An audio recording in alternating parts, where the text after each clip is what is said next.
All right, we're at the final. This is the final step. I'm just going to talk to you a little bit about mixing and exporting and then submitting. So this one should be pretty quick. So first of all, let me show you. I want to take off this solo on this track. Let's go back to our original screen. Remember, if you push Tab back to this screen where we started, this is the mixing screen, so this is usually where I do my mixing, and you may want to check this out before we even get to this step, because some of your sounds are naturally going to be louder than others, some are going to be quieter than others, and you might want to change that balance. And this is how you do that. So if you go to any one of these tracks that you want to adjust, like I want to turn this electronic piano part down at the end here, click on the arrow, and then you can just bring it down. This is turning the volume down, okay? And you can see you don't really have a lot of room to turn it up. And so if something is too quiet, I would really recommend you think about like turning the other things down around it, right? So like if something's too quiet, maybe leave it right where it's at, but turn the other things down. And then turn your headphones up if it's too quiet overall. So I'm gonna leave it like that. We're just a little bit goes a long way with turning things down. So I'm just gonna do that. But I kind of wanted this part, since it's so busy at the end with all these effects I put on it.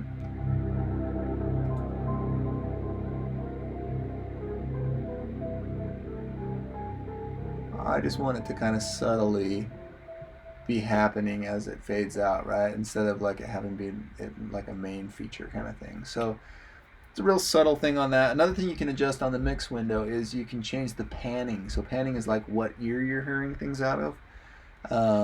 And that is this knob right here. Doesn't even look like a knob, I know, but if you click on that and drag on it, you can change it more to your right ear or your left ear. If it's in the middle, you're going to hear it equally out of both ears, and in that case, it's just going to sound like it's right in front of you. So like this electric piano, as it's kind of fading off in the distance, I kind of want it to like be in your right ear more. Maybe this one I'll do this way a little bit and this way that. It really does help, even a little bit of panning really does help kind of open up your mix and make it seem more 3D, like it surrounds you a little bit more. So I would recommend that you play around with that a little bit. One other thing you might want to mess with is, I want to show you so much, but let's keep it simple. Let's just keep it there. Let's keep mixing just down to volume and panning. I might show you some extra things in class. We'll see, but that's really all that's required. So now I've got my song how I want it, right? Hopefully you push play and like everything sounds good and cool, and then you're ready to turn it in, okay? So when it's time to turn it in, you need to export it. And first one step for exporting is always save first. So I'm pushing Command S just to save it.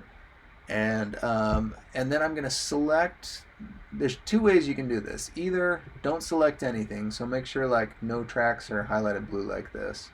If any tracks are highlighted blue, it will only export that little teeny piece and nothing else. So either have nothing selected and just have like a blue line floating off here in the distance, or specifically select the area that you want to export, okay? And then it will export everything in the blue. So one or the other. Then you're going to go up to File, and we're going to export audio. It's right down here at the bottom.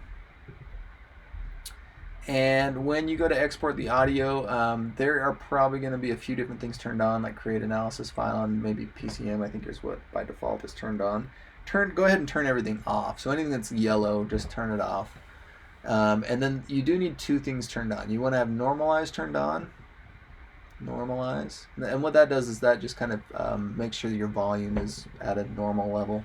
And then encode MP3. That's what you're going to turn as the MP3 file. So we want to make sure and turn that on. And then go ahead and hit export. And then again, be paying attention to where you're going to be saving your export to. Make sure that you're going to your audio student drive. I've already got my audio student folder selected, so just make sure that that's the case. And then you can rename it if you want, but I do want your name and ambient music on there somewhere, so probably just keep it as it already is. And then you hit save, and then it will export out to your whole song. And what it's doing is it's taking all the effects and everything that you've done in your music, and it's just crunching it up down to one audio file so that you can play this on your phone or email it, or upload it to Spotify if you wanted to. Once that's done exporting, you can save and quit. And then you're going to want to go to your Finder, man, and find your files. Now the one we're looking for again is your .mp3. So I'm looking for this Ryan Ambient Music.mp3. And before I turn it in, I always recommend that you play it just to make sure it plays right. And how you play it is just click on it so it's highlighted blue one time. Don't double click on it because then it will open up iTunes, and iTunes is a hot mess. I hate iTunes, and you'll know why if you double click on it twice and it opens up. You'll see really quickly why I don't like you to do that. So just just single click on it so it's highlighted blue, and then push the space bar, and that'll just open up a preview, and then you can like hear your whole song. If it sounds like you intended, great. If it's weird, if it's short, or if doesn't, something's wrong with it, then go back and try and figure out what you did wrong on the export before you turn it in. And I recommend you listen to the whole thing. I'm just going to skip to the end here to make sure that turned out good.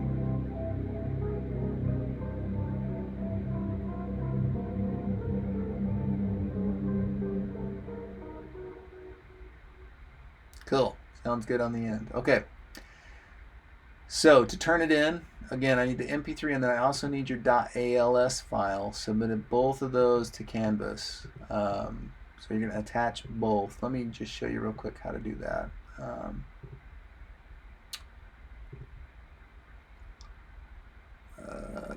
need to switch to student view. Okay. So, oops.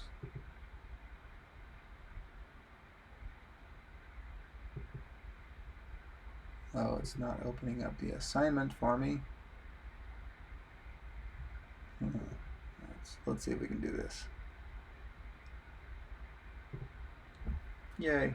Okay, so to submit your assignment, click on the submit button, and then on the choose file right here, what I generally recommend that you do is just open up your Finder screen kind of over here on the side, find your file. So like here's my .als. Click and just drop it right onto where it says choose file, and then it'll load, and then you need to click on add another file so that you can add your MP3 also. And now you've got both, and then you hit submit assignment right there. You're done. Email me if you have any questions, and looking forward to hearing these.